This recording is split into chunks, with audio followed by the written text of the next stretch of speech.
അതിനു മുമ്പ് അതായത് നിയമസഭാ തെരഞ്ഞെടുപ്പിൽ നല്ല ശക്തിയോടെ മുന്നോട്ട് പോകാനുള്ള ധൈര്യം, ഊർജ്ജം ഇതിനകം തന്നെ UDF കിട്ടിയിട്ടുണ്ടെന്നാണ് എൻ്റെ ഒരു തോന്നൽ. നിശ്ചയമായും.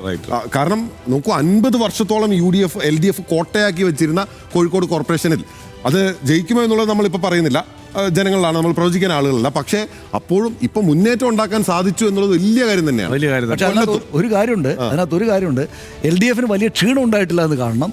ഇത് ഒരു സൂചനയായിട്ട് എടുത്തിട്ട് LDF വൻപൻ പണി നടത്തും. അപ്പൊ നമ്മൾ കാണാൻ പോകുന്ന നിയമസഭാ തെരഞ്ഞെടുപ്പ് വമ്പൻ പോരാട്ടമായിരിക്കും. ഒരു കാര്യമുണ്ട്, ഞാൻ ബില്ലില്ലായിരുന്നു, നമ്മൾ നേരത്തെ പറഞ്ഞത് രാഹുൽ മാങ്കൂട്ടം ഫാക്ടർ ഇല്ലായിരുന്നെങ്കിൽ ഇതിനേക്കാൾ മികച്ച പ്രകടനം UDF നടത്തിയത്. തീർച്ചയായും.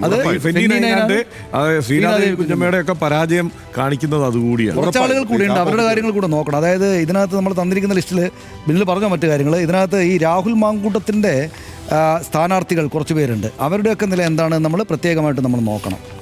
അതെ, കോഴിക്കോട് നമ്മുടെ ബീന ടീച്ചറുടെ വാർഡിലെ അവിടെ NDA സ്ഥാനാർത്ഥി ജയിച്ചു.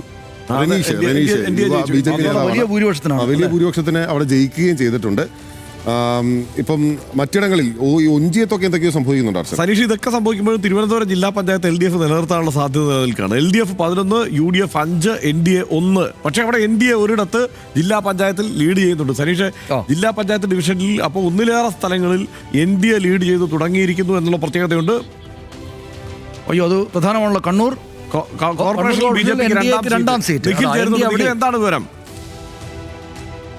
ഇപ്പോൾ രണ്ടാമത്തെ സീറ്റിലും NDA സ്ഥാനാർത്ഥി ജയിക്കുന്നു എന്നുള്ളതാണ്. പള്ളിക്കുന്ന് ഡിവിഷനിലാണ് നിലവിൽ അവരുടെ കണ്ണൂർ കോർപ്പറേഷനിൽ BJPക്ക് ഉണ്ടായിരുന്ന ഏക സീറ്റാണത്. അവിടെ ദീപ്തി വിജയിച്ചിരിക്കുന്നു. BJPയുടെ സിറ്റിംഗ് വാർഡ് അവരങ്ങനെ നിലനിർത്തുന്നു. അതിനൊപ്പം തന്നെയാണ് മറ്റൊരു വാർഡിൽ കൂടി ജയിച്ചു വരുന്ന സാഹചര്യം ഉണ്ടായിരിക്കുന്നത്.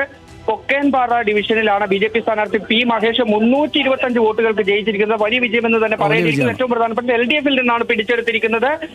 അങ്ങനെ കണ്ണൂർ കോർപ്പറേഷനിൽ രണ്ടിടത്ത് BJP സീറ്റ് ഉറപ്പിച്ചിരിക്കുന്നു. അത് മാത്രമല്ല, കണ്ണൂർ കോർപ്പറേഷനിൽ നിന്ന് പുറത്തുവരുന്ന റിസൾട്ടുകൾ, വിജയിച്ചു എന്നുള്ള ഉറപ്പിച്ചുള്ള റിസൾട്ടുകളിൽ രണ്ടെണ്ണവും BJPക്കാണ്. മറ്റ് ലീഡ് നിലയായാണ് നിൽക്കുന്നത് എന്നുള്ളതാണ്. നിലവിൽ 7 ഇടത്ത് UDF, 2 ഇടത്ത് രാജീവ് ചന്ദ്രശേഖരന് പറയാനുള്ള കണക്കുകളുടെ എണ്ണം കൂടുകയാണ്. ഞാൻ തിരിച്ചു വരാൻ നിൽക്കില്ല. ഇതിനകത്ത് ഒരു കാര്യം ഞാൻ നേരത്തെ പറഞ്ഞു, രാഹുൽ മാങ്കൂട്ടത്തിന് പ്രകാരം സീറ്റ് ലഭിച്ചവരാണെന്ന് കോൺഗ്രസിനകത്ത് തന്നെ അഭിപ്രായമുള്ള ആളുകളുടെ ലിസ്റ്റ് നമ്മൾ ഡെസ്ക് തയ്യാറാക്കി നൽകിയിട്ടുണ്ട്. അതൊന്ന് ഫെന്നി നൈനാൻ, അടൂർ നഗരസഭ 8ാം വാർഡിൽ തോറ്റു.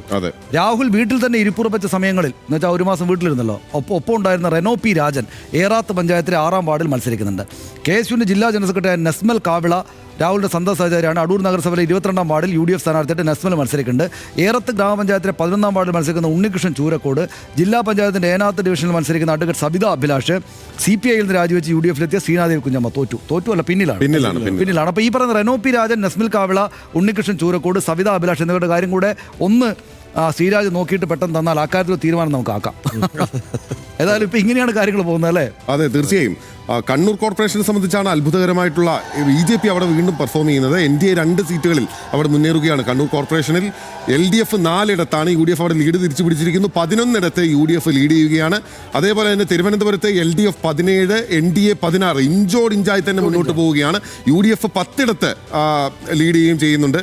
ശ്രീരാജിനോട് ചോദിക്കാം. ശ്രീരാജ്, അവിടെ ഈ നമ്മുടെ രാഹുൽ മാങ്കൂട്ടത്തിന്റെ അനുയായികളായിട്ട് അറിയപ്പെടുന്ന 2 പേര്, ഒരാൾ തോൽക്കുകയും ഒരാൾ പിന്നിൽ പോവുകയും ചെയ്തു. ഫെന്നി നൈനാൻ തോറ്റു, ശ്രീനാദേവി കുഞ്ഞമ്മ പിന്നിലാണ്. മറ്റു ചില ആളുകൾ കൂടെ ഉണ്ടല്ലോ, അവരുടെയൊക്കെ നില എന്താ?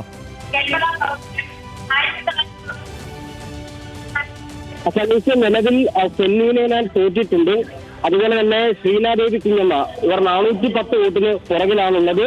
രാഹുൽ മാങ്കൂട്ടത്തിന്റെ അനുയായികളായിട്ട് ആ ഘട്ടത്തിൽ കൊണ്ടുവന്ന അതുപോലെ തന്നെ റെനോ P രാജനടക്കം മത്സരിക്കുന്നുണ്ട്. റെനോ P രാജന്റെ വിവരങ്ങൾ വരേണ്ടതായിട്ടുണ്ട്. എന്തായാലും ഇപ്പോൾ ലഭിക്കുന്ന വിവരമനുസരിച്ച് ഫെന്നി നൈനാൻ തോറ്റുപോയി. ശ്രീനാദേവി കുഞ്ഞമ്മ 400ഓളം വോട്ടുകൾക്ക് പിന്നിലാണ് നിലവിലുള്ളത്. ആദ്യഘട്ടത്തിൽ അവർ ചെറിയ വോട്ടിന് മുന്നിലുണ്ടായിരുന്നു, പക്ഷേ തുടർന്ന് ഇങ്ങോട്ട് വോട്ടുകൾക്ക് പിന്നിലാണ് ഉള്ളത്. എന്തായാലും പത്തനംതിട്ട ജില്ലയിൽ UDFന് കാര്യമായ മുന്നേറ്റം ഉണ്ടാക്കാൻ സാധിച്ചുവെങ്കിലും ഈ രാഹുൽ മാങ്കൂട്ടത്തിന്റെ അനുയായികൾ എന്ന നിലയ്ക്കായിരുന്നു ഇവരുടെ സ്ഥാനാർത്ഥിത്വം ശ്രദ്ധിക്കപ്പെട്ടത്. പക്ഷേ ഈ 2 പേരും ഇപ്പോൾ അടിപതറിയ കാഴ്ചയാണ്. ശരി, മറ്റുള്ളവരുടെ കാര്യങ്ങൾ കൂടെ ഒന്ന് നോക്കിയിട്ട് നമുക്ക് എടുക്കാം. ഇപ്പോൾ ലെബിൻ അവിടെ നിന്ന് വരുന്നുണ്ട്. അവിടെ ഒരു പ്രധാനപ്പെട്ട തോൽവി ഉണ്ടായിട്ടുണ്ടല്ലോ. അരവിന്ദാക്ഷൻ, അതായത് കരുവന്നൂർ ബാങ്കുമായി ബന്ധപ്പെട്ട കേസിൽ വന്നിരുന്ന നേതാവ് അരവിന്ദാക്ഷൻ തോറ്റു അല്ലേ? ലെബിൻ, വിശദാംശങ്ങൾ എന്താണ്? സതീഷ്, ഏറ്റവും പ്രധാനപ്പെട്ട ഒരു വടക്കാഞ്ചേരി നഗരസഭയിൽ നിന്ന് വരുന്നു. CPM നേതാവും ലോക്കൽ കമ്മിറ്റി അംഗവുമായിട്ടുള്ള PR അരവിന്ദാക്ഷൻ കരുവന്നൂർ ബാങ്ക് തട്ടിപ്പ് കേസിൽ CPM നേതാവ് അറസ്റ്റ് ചെയ്യപ്പെട്ട പ്രധാനപ്പെട്ട ഒരു CPM നേതാവാണ് PR അരവിന്ദാക്ഷൻ.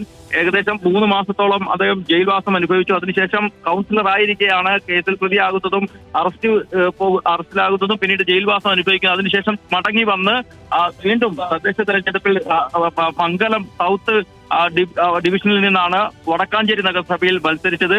UDF സ്ഥാനാർത്ഥിയായിട്ടുള്ള സണ്ണീർ പുത്തൂറിനോടാണ് പരാജയപ്പെട്ടിരിക്കുന്നത്. 8 വോട്ടിന്റെ മാത്രം